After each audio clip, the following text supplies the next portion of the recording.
Black Hawk down, we got a Black Hawk down. Halo cucu-cucu dan penonton setia Merekso, apa kabar semuanya? Semoga sehat selalu ya, diberikan rezeki, diberikan kesehatan, dan dikabulkan segala keinginan dan harapannya. Welcome back to Rexview Channel. Nah, Merekso kali ini lagi jalan-jalan ke Somalia, negara yang sangat indah dengan pantai yang sangat bagus, sangat hangat, dan sangat penuh dengan ikan hiu.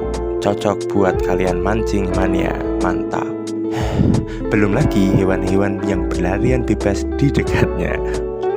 Sungguh suatu tempat yang sangat mantap. Oh ya, kali ini Merekso akan mengulas film berjudul Black Hawk Down. Film yang rilis 20 tahun yang lalu, disutradarai oleh Ridley Scott ini dibintangi beberapa bintang terkenal pada saat itu, seperti Josh Hartnett, Obi-Wan Kenobi, kok Obi-Wan Kenobi? Maksudnya Ewan McGregor, Tom Sizemore, Eric Bana, Sam Shepard, William Fichtner, dan beberapa debutan diantaranya adalah Orlando Bloom dan Tom Venom Hardy. Black Hawk Down merupakan film yang didasari kejadian nyata dari Battle of Mogadishu dan diadaptasi dari buku berjudul yang sama karya jurnalis Mark Bowden.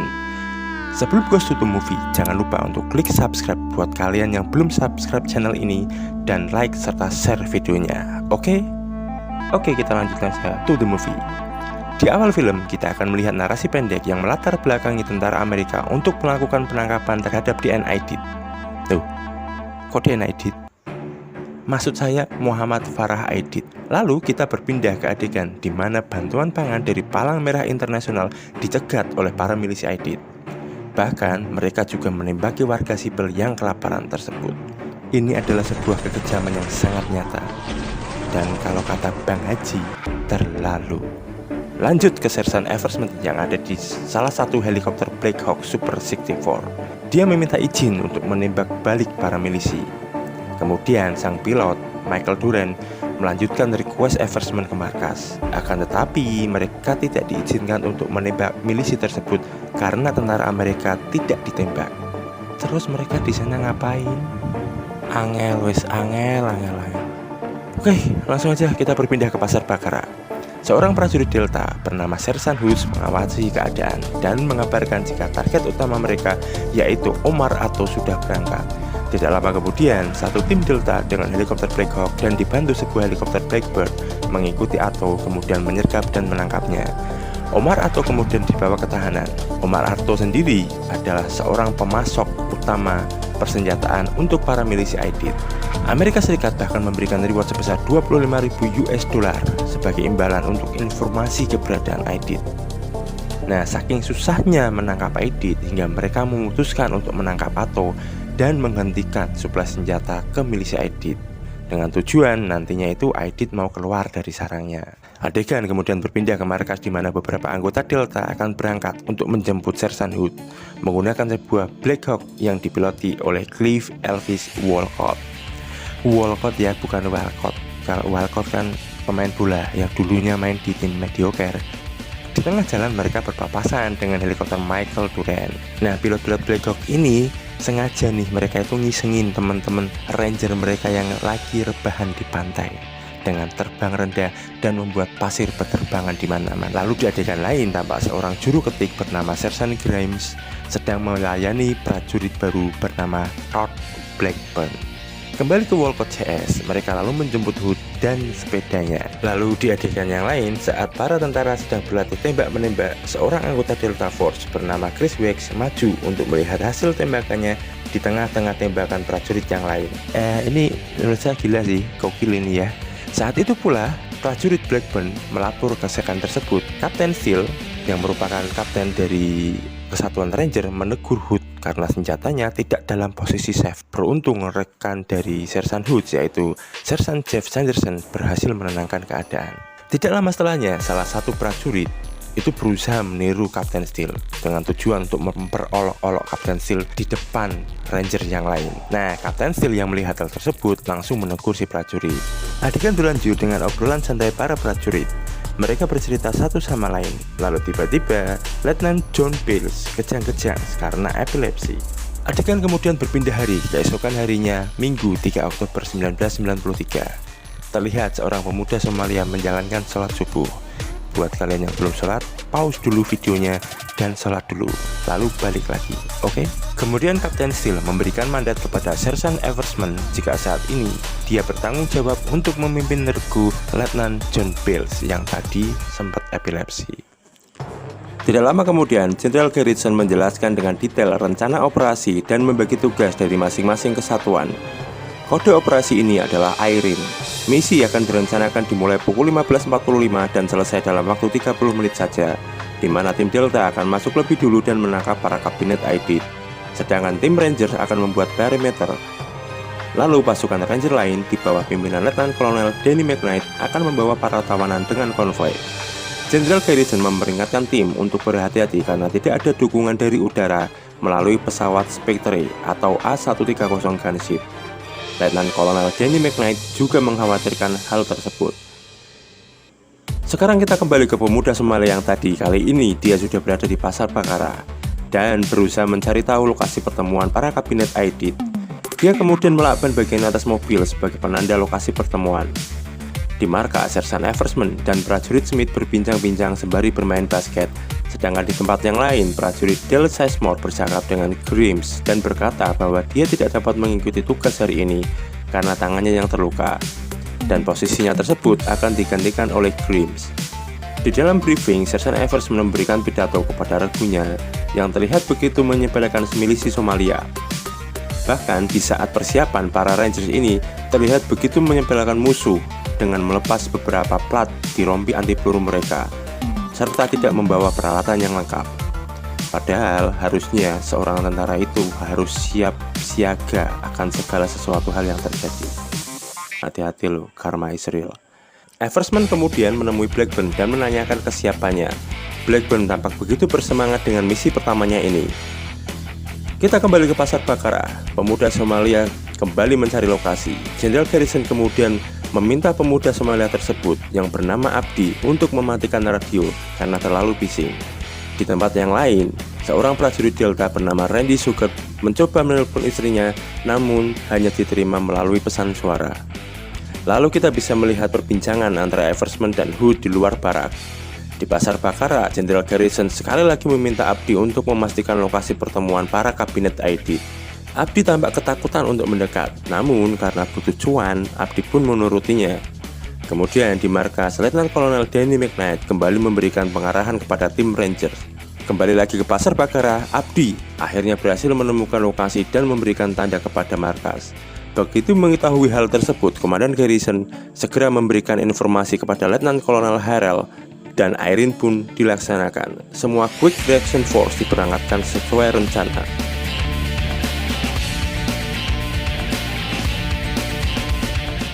Apa yang tidak diketahui oleh prajurit Amerika adalah beberapa warga sipil memberitahu lewat telepon tentang keberangkatan mereka, sehingga para milisi juga segera memobilisasi pasukannya. Di Pasar Bakara, para milisi mulai berdatangan. Mereka juga memblokade beberapa jalan, seperti seolah-olah membuat perangkap bagi para prajurit Amerika ini. Mereka juga membakar ban sebagai tanda kepada sesama milisi bahwa tentara Amerika akan segera datang. Quick Reaction Force akhirnya tiba. Delta diturunkan di atas dan di depan gedung dengan helikopter Blackbird dan segera menyerbu ke dalam, membunuh beberapa milisi di dalam dan segera mencari para target. Sedangkan tim Rangers, termasuk regu yang dipimpin oleh Sersan Eversman, akhirnya tiba. Personel pun turun satu persatu. Kemudian kita kembali ke tim Delta. Mereka sudah mendapatkan para target. Lucunya, tim Ranger di bawah komando Kapten Steele justru menembaki ruangan di mana di dalamnya terdapat tim Delta yang mengamankan para kawanan. Kurang terorganisir ini ya. Kembali ke tim Sersan Eversman. Di saat prajurit Blackburn hendak turun, sebuah RPG mengarah ke helikopter mereka. Helikopter tersebut memang berhasil menghindar. Sayangnya, Blackburn kehilangan pegangan. Kemudian dia terjatuh dari helikopter dan langsung tidak sadarkan diri. Sersan Eversman segera meminta Doc Smith untuk memeriksa kondisi Blackburn dan menghubungi Kapten Steele serta melaporkan situasi yang terjadi. Entah radio komunikasi yang nggak beres atau memang budek karena terjadi kontak senjata, Kapten Steele tidak mendengar dengan jelas laporan Eversman. Eversman lalu memerintahkan yang lain untuk menandu Blackburn ke Humvee. Tim Delta yang telah berhasil mendapatkan target segera menghubungi markas. Dan konvoi Letnan Kolonel Danny McKnight pun segera tiba serta membawa para tawanan. Di adegan lain, Grimes yang hendak menyusul rekan-rekannya nyaris terkena RPG. Beruntung dia masih bisa selamat. Konvoi kemudian membawa tawanan dan segera pergi serta kembali ke markas. Di dalam perjalanan pulang, mereka ditembaki, dan Sersan Dominic Pila menjadi korban pertama yang gugur. Hood segera menggantikan posisi Pila dan menembaki musuh dengan kanon kaliber 50 mm-nya. Di tempat yang lain, beberapa orang milisi mulai mengincar salah satu helikopter Black Hawk. Helikopter Super 61 yang dipiloti Walcott terkena RPG, dan akhirnya Black Hawk down. Mengetahui hal tersebut, General Garrison segera memerintahkan anak buahnya untuk mengamankan perimeter jatuhnya Black Hawk. Kapten Steele lalu memerintahkan regu 4 yang dipimpin oleh Sersan Eversman untuk segera mengamankan lokasi jatuhnya heli karena posisinya itu yang paling dekat. Sedangkan Nelson dan Twombly diperintahkan oleh Eversman untuk standby dan menyusul Eversman dengan anggota konvoi. Di dalam perjalanan, Sersan Eversman mengalami perlawanan yang sengit dari para milisi. Beruntung helikopter Blackbird membantu mereka. Di tim lain, Kapten Steele, Letnan Kolonel Danny McKnight, dan tim Delta segera menyusul pergi ke titik jatuhnya pesawat. Helikopter. Mereka juga mendapatkan perlawanan yang sengit. Grimes untuk kedua kalinya nyaris terkena RPG. Konvoi mulai berangkat, tapi mereka meninggalkan Nelson dan Twombly. Di dalam Black Hawk yang jatuh, salah satu prajurit Delta berusaha mengamankan lokasi. Kita kembali ke tim Sersan Eversman. Mereka mendapatkan perlawanan yang sangat sengit sehingga membuat salah satu personel mereka tertinggal, yaitu Sersan Jurek. Di saat keluar dari sebuah rumah, Sersan Jurek nyaris saja terkena tembakan. Konvoi Letnan Kolonel Danny McKnight juga mendapatkan perlawanan yang sangat sengit. Parahnya, markas kesulitan dalam memberikan rute yang aman. Maklum, zaman segitu belum ada Google Map. Wajar. Tidak lama berselang, rombongan Humvee Strucker dan Hood tiba kembali di markas. Kemudian, di tempat jatuhnya Super 61, beberapa anggota Delta dengan sebuah helikopter Blackbird mengevakuasi mengevakuasi prajurit Delta yang terluka tadi dan kembali ke markas. Tidak lama berselang, regu Sersan Eversman mendekat ke lokasi jatuhnya Super 61 dan membuat perimeter di area tersebut. Tak lama berselang, regu tim Di Tomaso juga datang dan mengamankan sisi bagian tenggara. Eversman lalu segera memberikan laporan kepada Kapten Steele. Berpindah ke konvoi Letnan Kolonel Danny McKnight yang masih kesulitan mencari rute, mereka dihujani begitu banyak tembakan, hingga akhirnya sebuah RPG menghantam salah satu truk dan membuat Master Sergeant Chris Wex harus kehilangan separuh tubuhnya dan gugur. Di saat konvoi berhenti dan mengevakuasi Wex, Joyce yang tadi melepas plat rompi anti pelurunya gugur karena tertembak di punggung. Ya, ini karma. Iya kan? Kan tadi saya bilang, karma is real. Kita kembali ke Twombly dan Nelson yang tertinggal. Mereka berdua terlihat celingak-celingu dan kemudian berinisiatif untuk pergi ke lokasi jatuhnya helikopter. Di tengah perjalanan, Twombly yang menembak begitu dekat dengan Nelson membuat Nelson tuli sebagian alias budek separuh. Kolonel Matthews lalu menyuruh Super 64 yang dipiloti oleh Michael Duran untuk mengambil alih posisi Super 61 yang tadi jatuh. Namun naas, di saat perjalanan, Super 64 justru terkena RPG. Ekor belakang helikopter tersebut rusak dan akhirnya terjatuh. Kini mereka kehilangan dua helikopter Black Hawk dan situasi menjadi semakin kacau. Di adegan lain, tim Kapten Steele dan tim Delta di bawah pimpinan Sersan Sanderson terjebak dari kepungan musuh sehingga membuat prajurit Ruiz tertembak. Terjadi sedikit perdebatan antara Kapten Steele dan Sanderson. Hingga akhirnya Sanderson secara berani melempar granat dan berhasil keluar dari lokasi tersebut. Mereka kemudian masuk ke sebuah gedung untuk berlindung. Di dalam gedung kembali terjadi perdebatan. Bahkan Sanderson dengan pangkat yang lebih rendah berani membentak Kapten Steele. Sersan Sanderson lalu menawarkan diri untuk menyusul tim Eversman dan meminta tambahan beberapa orang dari Ranger. Kapten Steele lalu memerintahkan Grimes untuk bergabung dengan tim Delta dan menyusul Sersan Eversman. Ya kan aslinya Grimes ini memang regunya Eversman sih, karena kena RPG tadi dia jadi ketinggalan. Oke, kita kembali ke jatuhnya Super 64. Super 62 yang mengawasi dari atas meminta izin untuk menurunkan Sugert dan Gordon dari tim Delta untuk mengamankan keadaan. Namun ditolak oleh Kolonel Matthews. Oke, jadi yang belum jelas ya, Kolonel Matthews ini merupakan komandannya dari 116th Swords. Terus untuk Letnan Kolonel Harrell itu merupakan komandan dari tim Delta ya. Sedangkan General Garrison itu merupakan komandan dari JSOC atau Joint Special Operation Command. Paham ya? Oke, kita kembali ke rombongan Strucker yang siap kembali berangkat. Sizemore meskipun dengan tangan yang terluka mengajukan diri untuk ikut. Sementara Thomas terlihat begitu ragu antara akan ikut kembali atau tidak. Hingga akhirnya ada seorang prajurit yang tampak culun juga mengajukan diri untuk ikut, membuat Thomas berubah pikiran dan kembali untuk menjemput teman-temannya. Ya pasti nggak mau kalah lah ya, masa sama prajurit yang culun aja dia kalah. Sebelum berangkat, Hood menyarankan Strucker untuk membersihkan darah di dalam Humvee dan konvoi pun berangkat.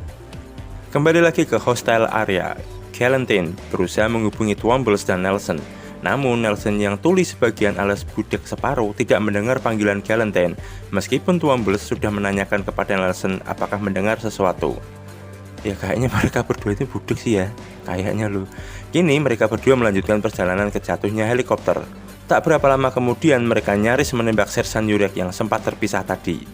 Mereka bertiga lalu berkumpul dan melanjutkan perjalanan ke lokasi Super 61 yang terjatuh. Di lokasi lain, terjadi pertempuran sengit antara tim Sanderson dan para milisi. Di saat anak buah Sanderson akan menembak operator senapan kaliber 50 mm milik musuh, senapannya justru macet.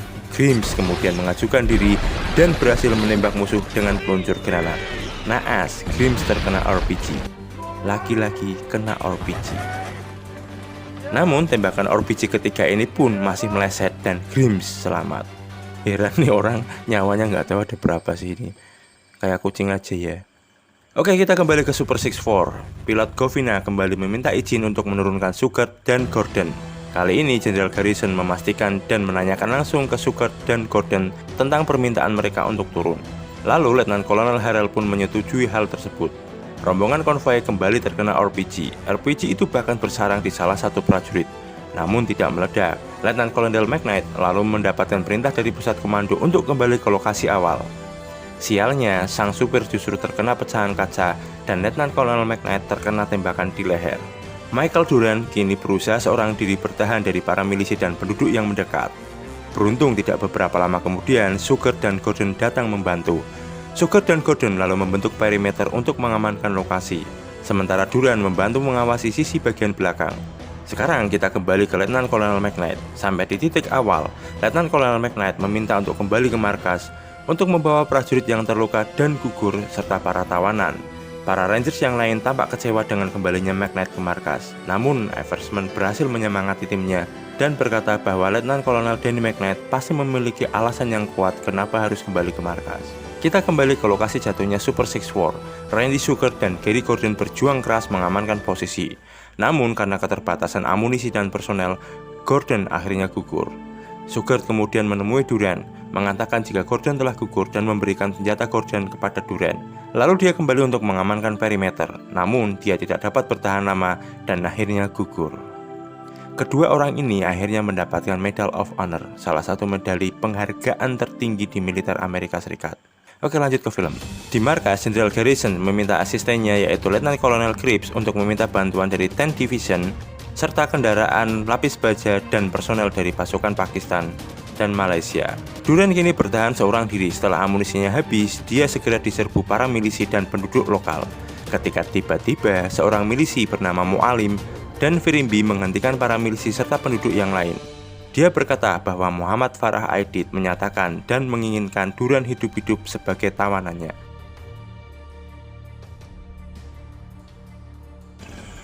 Kita kembali ke rombongan Sersan Hood dan Strucker yang masih belum menemukan jalan untuk kembali ke lokasi jatuhnya Super 64 karena warga setempat memblokade semua akses. Hood lalu meminta izin untuk lanjut dengan jalan kaki. Adzan Maghrib, sholat dulu ya buat yang belum sholat. Kita kembali ke tim Sersan Eversman. Di saat para milisi sedang sholat, tim Delta di bawah pimpinan Sersan Sanderson memanfaatkan situasi ini dan mendekat ke lokasi Eversman. Eversman meminta tim Sanderson untuk menjaga gedung di sisi timur laut. Tidak lama setelahnya, Yurek, Twombly, dan Nelson juga mendekat. Yurek kemudian menghubungi Eversman dan menanyakan lokasinya. Mereka bertiga kemudian mengatur rencana dan mendekat. Tetapi sayangnya, Nelson tidak terlalu mendengar arahan Twombly. Di saat giliran Twombly mendekat, seorang milisi menyadarinya dan menembak Twombly. Beruntung, tembakan tersebut hanya mengenai radio komunikasi. Akan tetapi, petaka menghampiri prajurit Smith. Meskipun sudah dilarang oleh Sersan Eversman, Smith justru keluar untuk membantu Twombly dan terkena tembakan di paha. Sebuah luka yang nantinya berbuah petaka. Doc Smith segera memeriksa kondisi Smith dan menyadari jika kondisinya sangat parah. Dia meminta evakuasi medis untuk Smith. Eversman segera menghubungi Kapten Steele. Kapten Steele sendiri masih berusaha untuk menyemangati prajurit Lorenzo Ruiz. Kapten Steele lalu menghubungi markas komando, namun evakuasi medis masih belum bisa dilakukan. Eversman dan Doc Smith dibantu oleh Twombly dan Nelson harus berusaha sendiri menyelamatkan Smith. Namanya mirip ya. Kita kembali ke tim Hood. Mereka kini telah sampai ke lokasi Super 64, tetapi mereka tidak menemukan jenazah Gordon, Sugert, ataupun Duran. Hood dan tim segera berlalu setelah meledakkan bangkai helikopter tersebut. Di markas komando, Jenderal Garrison dihubungi oleh Letnan Kolonel Joe Cripps dan mendapatkan laporan terkait kesiapan divisi lapis baja Pakistan dan 10th Mountain Division yang baru bisa berangkat 2 jam lagi. Jenderal Garrison tidak puas dengan hal tersebut dan meminta Letnan Kolonel Cripps untuk menjelaskan situasi yang terjadi kepada Jenderal Pakistan. Di tempat yang lain, Duran yang kini sudah tersadar ditawan oleh milisi Aidid. Dia dilontari beberapa pertanyaan oleh Firimbi, salah satu orang kepercayaan Muhammad Farah Aidid. Salah satu quote yang masih saya ingat sampai sekarang adalah "Soldier is soldier". Kata-katanya masih terngiang-ngiang sampai sekarang. Oke, kita kembali ke Doc Smith yang masih berusaha untuk menyelamatkan Smith. Urat femoral Smith terluka dan harus dijepit untuk menghentikan pendarahan, tapi itu akan menyakitkan dan bukan pekerjaan yang mudah. Setelah beberapa kali usaha, Doc Smith masih belum berhasil. Doc Smith dan Eversman begitu kecewa. Smith yang sebelumnya sempat semaput kini terbangun dan bertanya apakah Doc berhasil.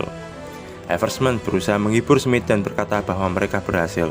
Di lokasi Sersan Sanderson, Grims membuatkan kopi untuknya sebagai ungkapan terima kasih.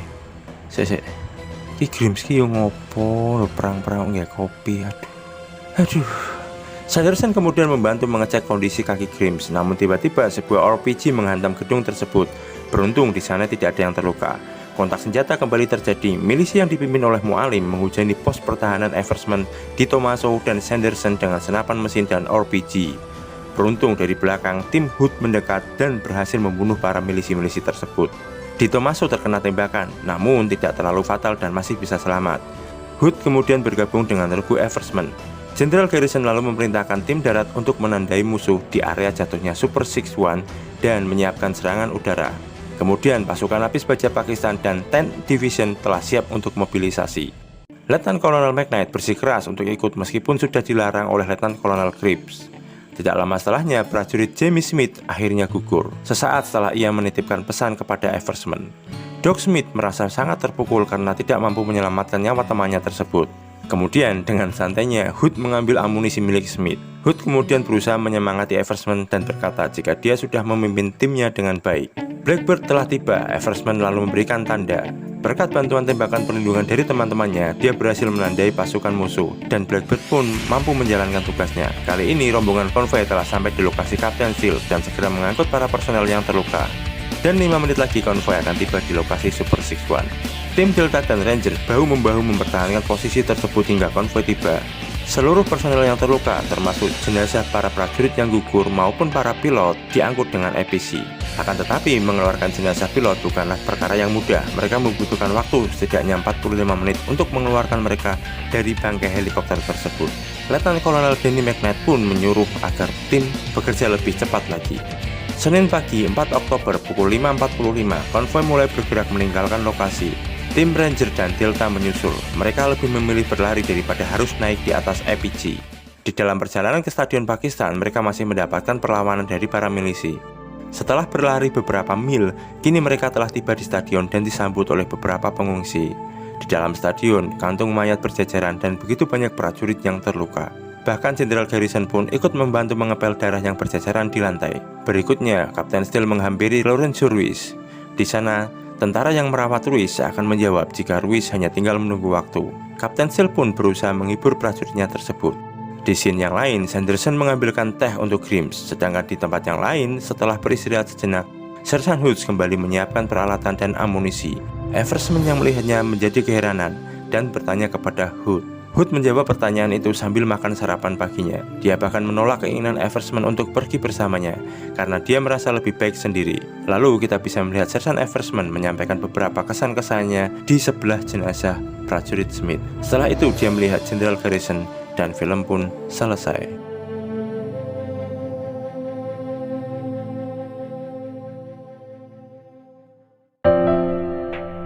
Itu tadi rangkumannya, sedangkan untuk pembahasan historical akurasi, fun facts, ataupun kontroversi dari film Black Hawk Down ini akan Baharokso sajikan di video yang berbeda. Karena ini aja udah panjang banget kan, kasihan nanti meripat kalian jereng kayak kuda. Yang jelas untuk pembahasan dari historical akurasi, fun facts, ataupun kontroversi film Black Hawk Down ini tidak sepanjang film Lone Survivor. Tenang, tenang. Saya rasa cukup sekian video kali ini. Memayu hayuning pribadi, memayu hayuning keluarga, memayu hayuning sesama, memayu hayuning bawono. Baharokso pamit, sampai ketemu di video berikutnya. Ciao.